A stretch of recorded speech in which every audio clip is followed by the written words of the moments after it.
പിതാവിൻ്റെയും പുത്രൻ്റെയും പരിശുദ്ധാത്മാവിൻ്റെയും നാമത്തിൽ തനിക്ക് സ്തുതി.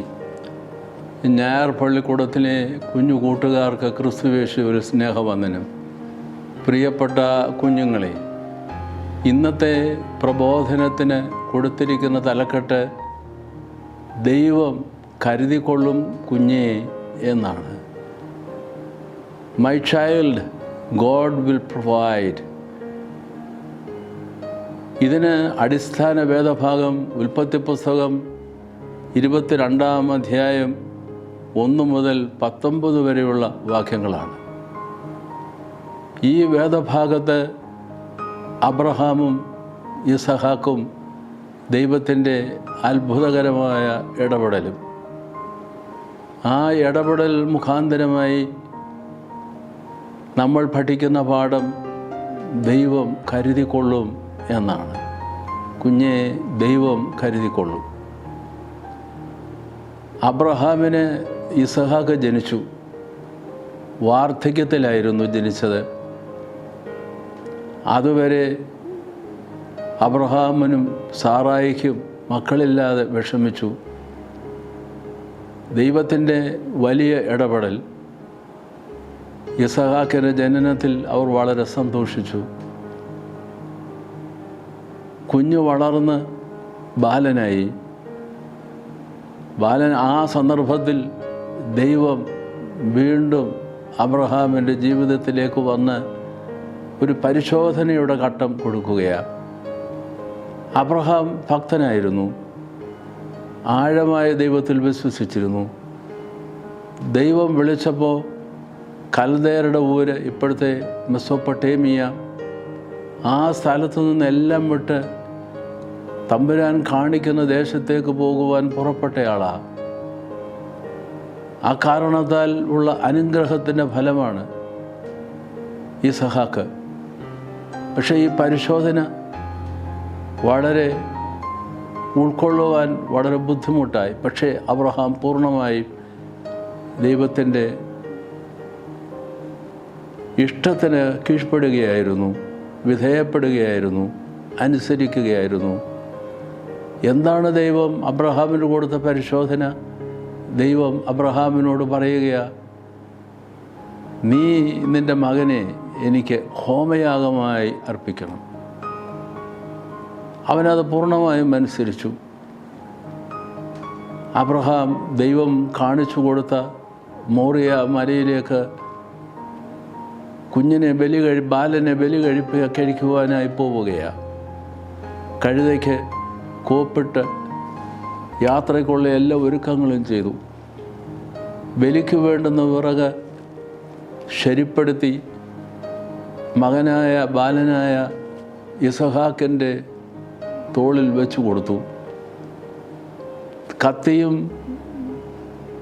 തീയും അബ്രഹാം തന്നെ കയ്യിൽ കരുതി. അവർ മോറിയാമല കയറുകയാണ്. ആ സന്ദർഭത്തിൽ ഇസഹാക്ക് ചോദിച്ചു, അപ്പാ,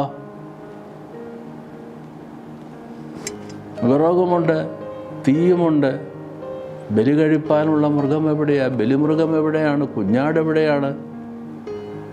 അപ്പോഴാണ് അബ്രഹാം നൽകുന്ന ഉത്തരം, മകന് നൽകുന്ന ഉത്തരം, ദൈവം കരുതിക്കൊള്ളും കുഞ്ഞേ.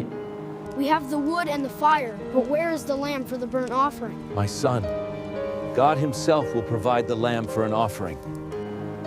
ഇതൊരു വലിയ സത്യമായി മാറുന്നത് നമുക്ക് കാണാം. അവർ ചെന്ന് മോറിയായുടെ മലമുകളിൽ ബലി കഴിക്കുവാനുള്ള എല്ലാ ഒരുക്കങ്ങളും ചെയ്തു. വിറകെല്ലാം ക്രമീകരിച്ച് ബാലനായ ഇസഹാക്കിനെ ബന്ധിച്ച് വിറകിന്മേൽ കിടത്തി. അബ്രഹാം കത്തിയെടുത്ത് അവനെ ബലിയർപ്പിക്കുവാൻ ഓങ്ങുന്ന സന്ദർഭത്തിൽ ദൈവത്തിൻ്റെ അരുളപ്പാടുണ്ടായി, അബ്രഹാമേ, അബ്രഹാമേ, എന്തോ ബാലൻ്റെ മേൽ കൈവയ്ക്കരുത്.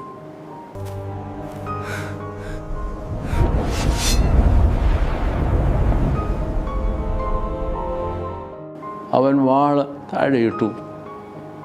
ദൈവസന്നിധിയിലേക്ക് നോക്കി അവൻ കണ്ണുകൾ ഉയർത്തിയപ്പോൾ അവിടെ അല്പം ദൂരെ കാട്ടിൽ കുഴങ്ങിക്കിടക്കുന്ന ഒരു കുഞ്ഞാട്, അത് ദൈവത്തിൻ്റെ കരുതലാണ്.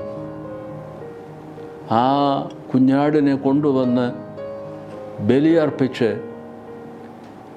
ആ ദൈവത്തിൻ്റെ ആജ്ഞ പൂർത്തീകരിക്കുകയാണ്. ആ സന്ദർഭത്തിൽ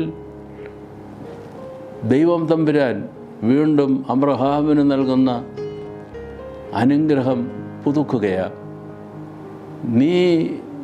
നിന്നെ ഞാൻ അനുഗ്രഹിക്കും, കാരണം നീ അനുസരിച്ചവനാണ്.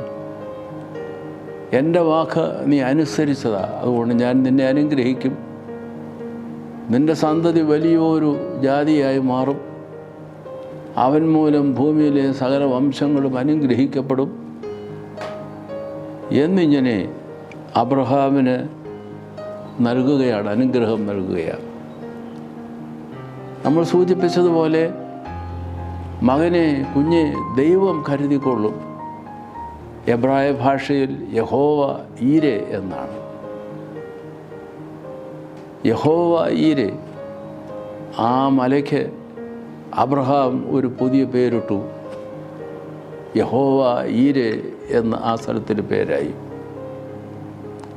ഇവിടെ നമ്മൾ കാണുന്ന ഒരു വലിയ അത്ഭുതകരമായൊരു രൂപാന്തരമുണ്ട്.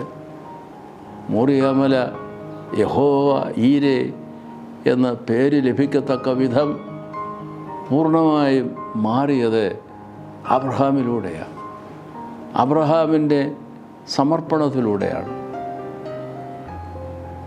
ദൈവത്തെ വിശ്വസിച്ചു അബ്രഹാം, ദൈവത്തെ അനുസരിച്ചു അബ്രഹാം. ദൈവത്തിൽ വിശ്വസിക്കുകയും ദൈവത്തെ അനുസരിക്കുകയും ചെയ്യുന്ന ഭക്തൻ ദൈവത്തിൻ്റെ അനുചരനായിരിക്കും, ദൈവത്തോടുകൂടെ നടക്കും എന്നാണ് അതിൻ്റെ അർത്ഥം. ദൈവത്തെ വിശ്വസിക്കുന്ന, അനുസരിക്കുന്ന ഏത് പൈതലും ദൈവത്തോടുകൂടെ നടക്കും. ദൈവേഷ്ടപ്രകാരം അവൻ്റെ കരം പിടിച്ച്, ദൈവം ആ കുഞ്ഞിൻ്റെ കരം പിടിച്ച് അത്ഭുതകരമായി വഴി നടത്തും എന്ന് നമുക്ക് കാണുവാൻ കഴിയും. കുഞ്ഞുങ്ങളെ, യഹോവ ഈരെ,